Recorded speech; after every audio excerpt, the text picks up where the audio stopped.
I used to believe love could endure. Anything, distance, silence, even disappointment. For years, that belief kept me tied to a marriage that had stopped feeling like home. My name's Daniel, and for 12 years I called Clara my wife. She was once my entire world, the woman whose laughter filled our tiny apartment, whose eyes made even the dullest mornings feel alive. But lately, that warmth had been replaced by something colder, quieter, and unspoken. It didn't fade all at once. It's strange how distance doesn't always come from miles, but from moments that stop connecting. First, it was missed dinners, then forgotten talks. Eventually, it became her phone glowing at midnight while she smiled at something I wasn't part of. I kept telling myself it was work, friends, life, anything but what my heart already knew. Clara wasn't cruel, and that was the hardest part. She wasn't shouting or breaking things.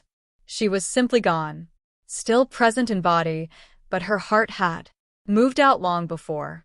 I tried everything, weekend trips, small gestures, late-night conversations that led nowhere. She'd smile faintly, nod, and scroll through her phone while I fought to save something she'd already buried. Then one morning, everything shifted. The sky looked the same, gray, uncaring. I'd been awake all night, not from anger but from clarity. I finally knew what peace might mean. It wasn't fixing things anymore. It was letting go. I brewed coffee like always, 2 cups. One for her, black with sugar. I stared at it as the steam rose, faded, and vanished just like us. Then I sat at the counter, opened my notebook, and began to write. It wasn't a goodbye, filled with blame, just quiet honesty. I wrote about how love can fade even when 2 people still share the same air. How the silence between us had grown heavier than any fight. I wrote that I forgave her, not because she asked, but because I needed to. I told her she hadn't broken me. She'd simply shown me that clinging to something that no longer loves you is its own slow kind of death. Every word felt like dropping weight I'd carried too long. I didn't blame her for finding comfort elsewhere. I blamed myself for pretending we were fine when she'd already drifted away. I wrote that I hoped whoever made her smile now would hold that gift tighter than I did when I still had the chance. And at the bottom, I wrote the last words I'd ever say to her.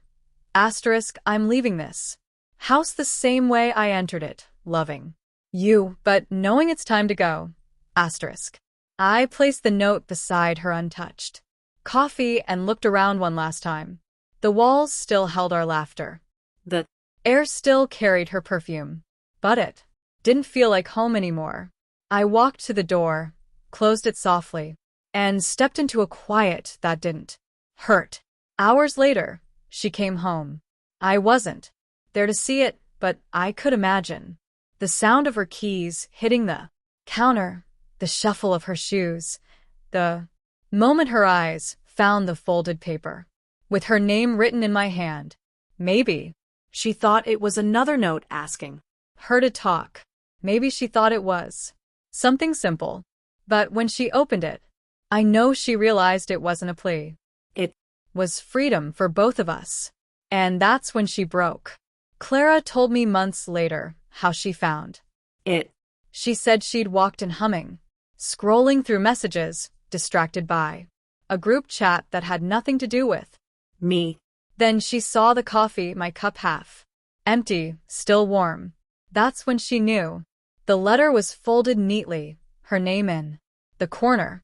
Her hands shook before she opened it. Maybe deep down, she already knew. She said she read the first few lines, standing, then had to sit by the middle. The words blurred. And when she reached the last line, asterisk, I'm leaving this house the same way I entered it, loving you, but knowing it's time to go, asterisk, she said. The sound that came out of her wasn't crying. It was something raw, like grief and regret meeting halfway. She called my name, expecting me to answer from the next room. Old habits die hard. But the silence that followed told her everything she needed to know. For the first time in years, the house didn't echo back. I wasn't far. I'd driven to a cheap motel outside town, flickering neon thin walls. I sat on the edge of the bed, my phone face down, wondering if she'd call. Part of me hoped she would, not to ask me back, but to say she understood. That call never came.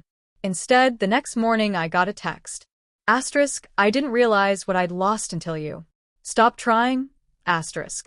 I didn't reply. Some messages don't need answers. They just need to be felt.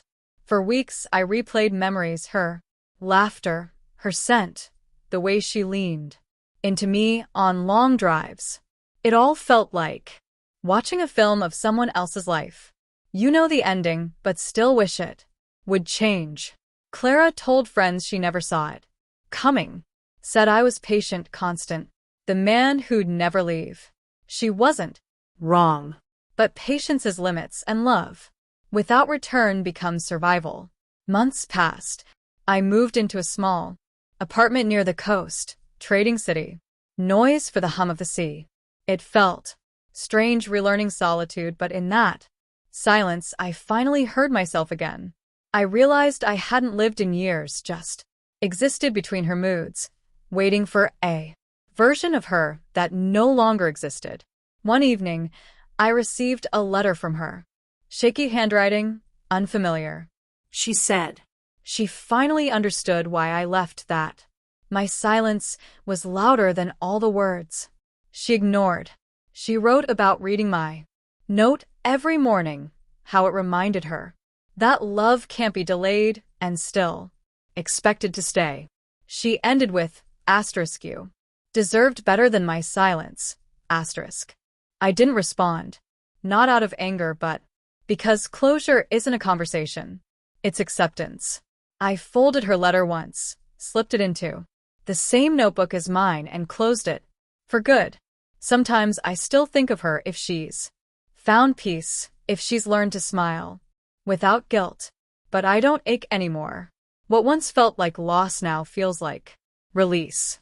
Love, I've learned, isn't about who stays the longest, but who shows up while they're there.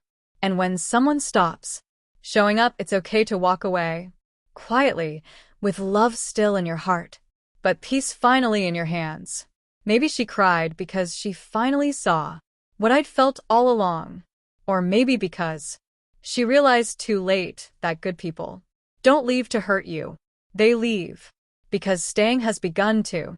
Either way, that morning as sunlight touched the kitchen counter, my letter didn't just end our story, it set us both free.